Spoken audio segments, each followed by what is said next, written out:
मंडळी नमस्कार. दरवर्षीप्रमाणे यावर्षी सुद्धा पद्म पुरस्कारांची घोषणा झाली.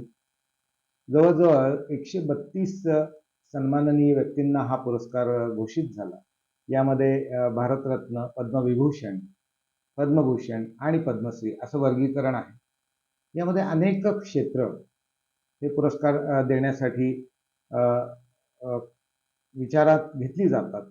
यामध्ये खेळ आहे, आरोग्य आहे, उद्योग जगत आहे, सेवा क्षेत्र आहे, विज्ञान आहे, इंजिनिअरिंग आहे. तर अशा अनेक क्षेत्रांमध्ये ज्या व्यक्ती उत्तमोत्तम काम करून देशासाठी काहीतरी योगदान देतात अशा व्यक्तींना हा पुरस्कार देऊन सन्मान करण्यात येतो.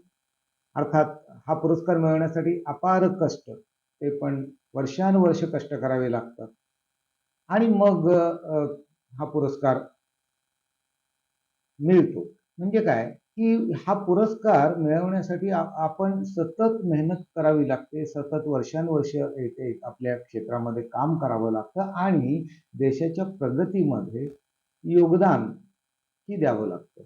आणि मग या सर्वाचा साकल्याने विचार करून केंद्र सरकार हा पुरस्कार कुणाला द्यायचा याची निवड करतं.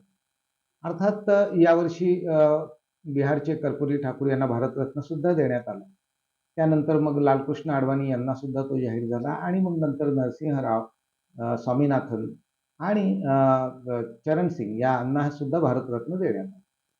आता होतं काय की हा पुरस्कार हा अतिशय प्रतिष्ठेचा पुरस्कार आणि आपल्या देशातील हे सर्वोच्च असे पुरस्कार आहेत आणि यामुळे आपण जे काही काम वर्षानुवर्ष करत असतो त्याला एक प्रकारे केंद्र सरकारने दिलेली ती शाबासकी असते.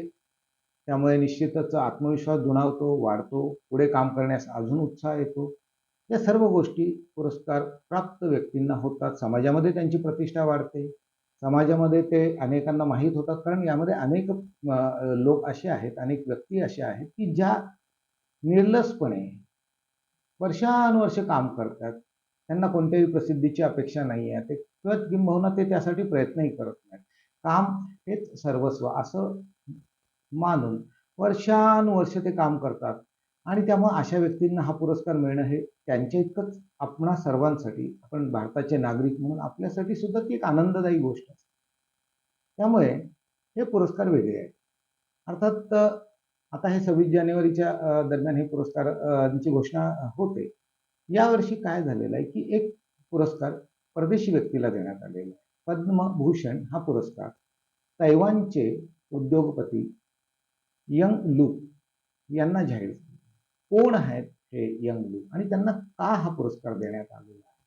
कारण हा आपल्या देशातले हे सर्वोच्च पुरस्कार आहे आणि मग तैवानच्या उद्योगपतीला आपण हा पुरस्कार कशासाठी दिला हा प्रश्न निश्चितच मनात येतो.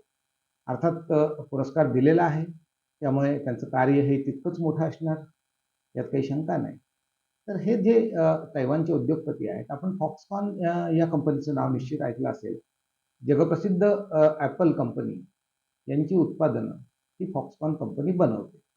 आतापर्यंत काय होतं की चीनमध्ये या कंपनीचा मोठा विस्तार होता, मोठी गुंतवणूक त्यांनी त्या ठिकाणी केलेली होती आणि ॲपल कंपनीसाठी लागणारे भाग ती कंपनी त्या ठिकाणून बनवत होती.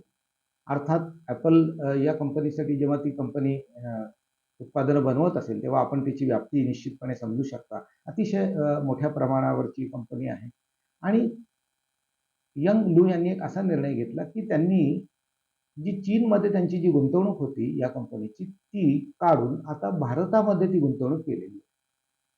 आता पहा, आपल्या देशासाठी हा अतिशय महत्त्वाचा असा त्यांचा हा निर्णय आहे. कारण रोजगार हा आपल्यासमोरचा मोठा प्रश्न आहे. तर रोजगार निर्मिती त्यामुळे होणार आहे, औद्योगिक प्रगती होणार आहे आणि ॲपल कंपनीविषयी वेगळं काय सांगायला हवं. जेव्हा त्यांची उत्पादनं बाजारात येणार असतात, उदाहरण घेतलं तर आयफोनचं घ्या, रात्री लोकांच्या जगभरात रांगा लागतात. तर ही अशी ही जगप्रसिद्ध त्यांच्या वस्तूंना मागणी असलेली कंपनी आणि त्या कंपनीसाठी उत्पादनं बनवणारी ही फॉक्सकॉन ही कंपनी. त्यामुळे आपण सहजपणे विचार करू शकतो की ही किती महत्त्वाची कंपनी आहे आणि ती किती भव्य आहे आणि त्यामुळे अनेकांना रोजगार मिळण्यासोबतच अनेक इतर उद्योगांना सुद्धा चालना मिळणार आहे. अर्थात एकंदर आपण जर बघितलं तर भारताच्या औद्योगिक प्रगतीत एक महत्त्वाचा हातभार त्यांचा सुद्धा लागणार आहे. आणि कदाचित हाच विचार निवड समितीनं केलेला असावा. अर्थात विचार अतिशय रास्त आहे. कारण जर आपण पाहिलं तर नवीन उद्योग आले पाहिजेत. आपल्या इथल्या लोकांना काम मिळालं पाहिजे आणि देशाची जेव्हा औद्योगिक प्रगती होते, तेव्हा जगामध्ये वेगळेपणाने तो देश उठून दिसतो. हे आतापर्यंत सिद्ध झालेलं आहे. प्रत्येक देशाच्या बाबतीत जर आपण बघितलं तर हे सत्य आहे. आणि त्यामुळे यंग लू यांनी घेतलेला हा निर्णय हा अतिशय दूरगामी आहे. आपल्या औद्योगिक प्रगतीवर तो निश्चितपणे प्रभाव टाकणार आहे. अर्थात सकारात्मक प्रभाव त्याचा पडणार आहे आणि ही आपल्यासाठी आनंदाची गोष्ट आहे. आणि त्यामुळंच त्यांना हा पुरस्कार जेव्हा मिळाला पद्मभूषण, या पुरस्काराने त्यांना सन्मानित करण्यात आलं. अर्थात चीनला ते काही फारसं आवडलेलं नाही, पण त्यांची विचार करण्याची आपल्याला काही तशी आवश्यकता नाही. कारण प्रत्येक देशाला आपली प्रगती करण्याचा हक्क आहे, अधिकार आहे. आणि त्यामुळे त्यांचा विचार करण्यापेक्षा आपण यांना जो काही पद्मभूषण पुरस्कार दिला आहे त्याबद्दल यंग लू यांचं आपण निश्चित अभिनंदन करूया आणि त्यांना पुढील वाटचालीस म्हणजे भारतातील त्यांच्या कंपनीच्या पुढील वाटचालीस ते फॉक्सकॉन या कंपनीचे चेअरमन आहेत. फॉक्सकॉन हे नाव आपण सर्वांनी निश्चित ऐकलेलं आहे. तर या माध्यमातून ते आता भारतात प्रगती करतील, औद्योगिक प्रगती करतील अशी आशा बाळगूया आणि त्यांना शुभेच्छा देऊया.